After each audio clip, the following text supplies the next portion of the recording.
Hey guys, howdy and hello, welcome back to my channel. What? These? They're nothing. I hate them, they gotta go. Hey guys, howdy and hello, welcome back to my channel. My name is Mercy, and as you can see, you're already here for the drama.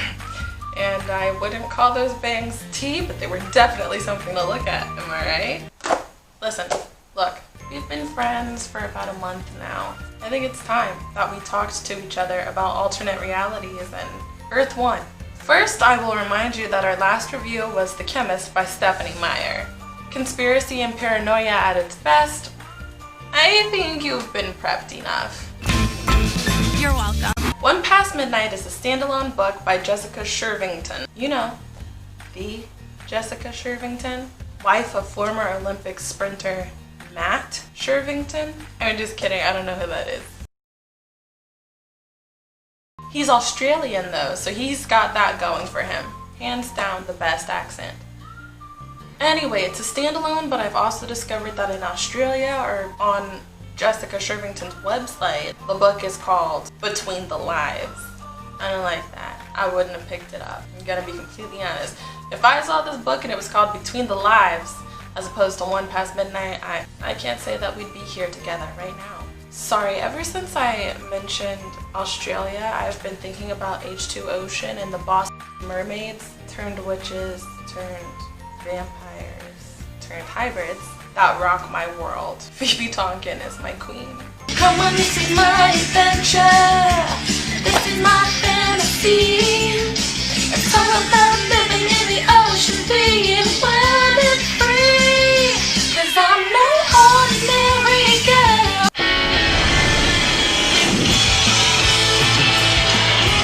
Searching for it was mine. Aiming for your head, get down. You're the only one on town.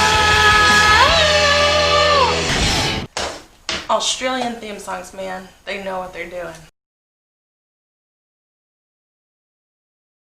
Alrighty. So, we start off with our chick, Sabine, awesome name, hanging out with her friend, Capri Sun. In the train station, she's got some inner monologue going on when she trips and falls down the substation stairs over tea kettle, resulting in a broken wrist. Ask me why she tripped. Okay, I'll tell you. She's noticed a guy that she lovingly refers to as Fruit Stand Guy. Problem? He's not supposed to be here. Or rather, this version isn't anyhow. See, this is what she calls a glitch. When someone from her other life appears in the one that she's currently in. What? I didn't tell you about the other world? How silly of me. Sabine lives two lives. In her Roxbury world, she's sort of middle class and she's got a little sister named Maddie, a mom struggling to keep it together, and an alcoholic dependent father. She lives through the day in that world only to go to sleep and awaken at 12:01 in her other life. In this life, she's rich, she has caring yet divorced parents, and two jerkwad brothers. Again, she'll spend the day in this whole rich girl life, and then when she closes her eyes and wakes up at 12:01, yay, she's back in her bed at Roxbury. This has been happening since she was born, and she's pretty much figured out the general rules. Physical changes in her memory goes with her, material items don't. So, for example, if she pierces her nose in Roxbury when she wakes up in West Leslie, the nose ring won't come with her, but the hole will. Just like if she gets bangs in West Leslie, then thank goodness they won't travel with her back to Roxbury.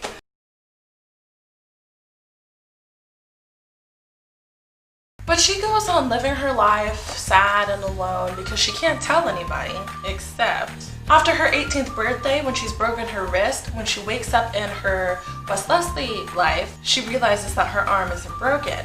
So the rules have started to change. So she starts conducting little experiments, which to her elation has the results of she can finally have one life and live thoroughly through that and enjoy it without having to worry about lying to others. However, all this goes away when she's caught trying to five-finger some heart medication from her parents' drugstore. In an attempt to escape repercussions, she tries to explain her motives and her extra life, and promptly ends up being drugged and sedated and committed. While in the mood disorder wing of the hospital, her night watch nurse, Ethan, begrudgingly befriends her. She opens up to him about her other life, and they fall in love. The end.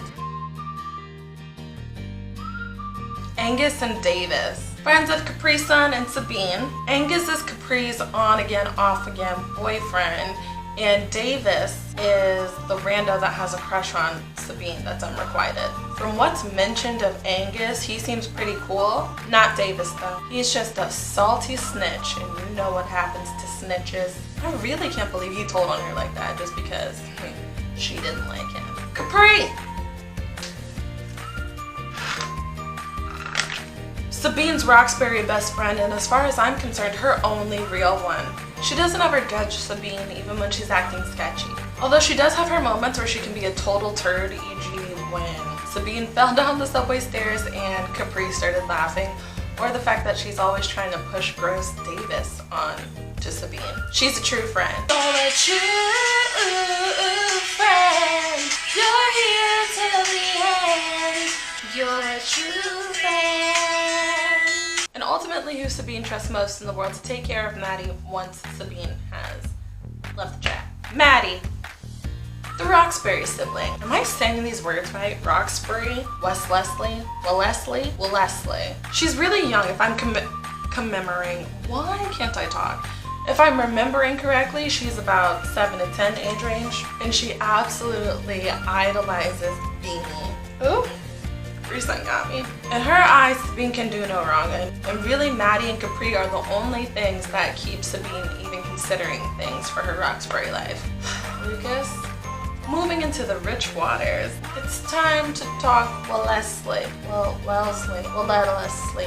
Lucas is Sabine's older brother. He went to live with Sabine's dad in the divorce, and he's very distant, not just from Sabine, but his mother and his other brother as well. Sabine states in the book that she thinks his dislike of her comes from the fact that he thinks she's just a spoiled brat, but it's never explained why he thinks that. Even at the end of the book, their relationship is supposedly better, but as far as I can tell, they still don't have one. Ryan, Sabine's eldest brother in Wellesley. It's mentioned from Sabine at the beginning that they have a tough sort of relationship, but from what I can tell, it's just your typical sibling rivalry. I think that they're just not as close before the incident. But after, those two can hardly be separated. They become much closer, and it warms my icy caverns where a heart should be. Ryan is what I envision like a true older brother should be. I'm very fond of him. Dex. Absolute trash. Honestly, he's competing with Hardin from After for the world's worst boyfriend. This time, however, it's not emotional and mental abuse, it's physical and emotional abuse. He pretends to be all sweet and innocent, but he displays some negative possessive qualities. And after Sabine decides to break up with him, A, because she realizes she's in love with Ethan, and B, because she doesn't want to have sex with him, he decides it would be a great idea to go get drunk and then come back and beat her to a pulp. Turns out the boy is prone to alcohol-induced psychotic breaks. Not an excuse. Remember that. I'm done with this character.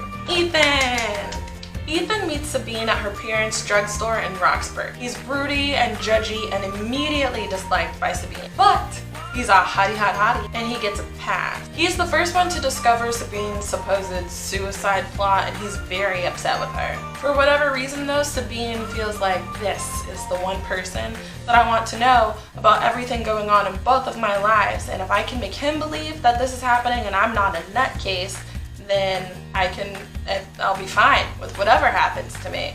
And over the course of time, they fall in love. However, it's too late because the day after he tells Sabine that he loves her, or maybe it's like 2 days, in Sabine time, we find out that he's been very sick of, I forget what illness, but I will put it at the bottom of the screen, and he's died. So that's it for Ethan. Or is it? Sabine.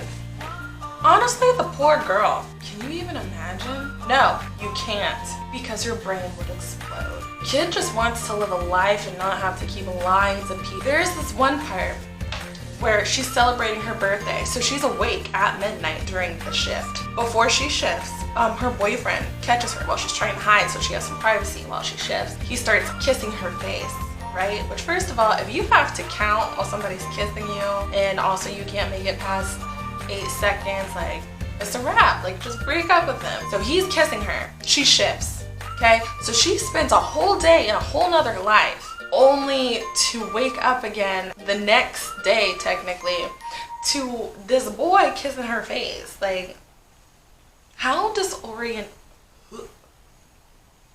She's been put on suicide watch for trying to get her final result, which is to live one life. It sounds like a rough time, honestly, because she's such a sweet girl. And then my heart broke when she lost Ethan. But it got repaired a week later when Ryan brought one of his school friends home from college, and it's Glitch Ethan, only he's super healthy and like Vibes. Don't go changing to try and please me. You've never let me down before. That's a lie. Everybody lets me down. Only make decisions for yourself though, for real. I do wish that Ethan had told Sabine about his illness earlier, but then I do get it. She needed to decide which life that she was going to stay in, regardless of if Ethan was around or not. She needed to make it for herself and not based on what Ethan was going to do. To stay woke and wary. I feel like I mention it in every video, but then again, that just means that it's in every book. So I'll keep mentioning it until it ceases. You are nobody's property and you don't owe anybody anything. You guys have been dating for over a year. That's nice. One of you wants to do the devil's tango and the other one doesn't. That's fine. If somebody has a problem with it, they can go kick rocks. No need to beat people because they don't want to smash, okay? If you want to do something that bad, go down the street. Look on the internet. I'm sure they could help you somewhere. Life ain't always fair. You've got to take the hand you're dealt and turn it into a full house. Use your life lemons to suck on that lemonade, or just regular lemonade. I think Sabine does this beautifully. Or watch Spice World. Talk about iconic. Not related, but I wanted to watch it, and then I tried to go buy it on Amazon. It was like $40, and I couldn't find it in my spirit to do that. Maybe I'll request it for a birthday gift. Let's all watch Spice World together. We can have a watch party. Listen, I'm just a kid. In life, it's a nightmare. I know that it's not fair. Nobody cares, because I'm all alone. But you want to know something? You're not alone. I am here with you. No, but for real, you're not alone. Hey guys, if you liked this video, be sure to like this video. Don't forget to comment down below if you want to have a little chit chat. Like and subscribe, and hit that bell notification. I will see you in the next one, and I promise not to have this awful bangs again. And here it goes. I'm just a kid.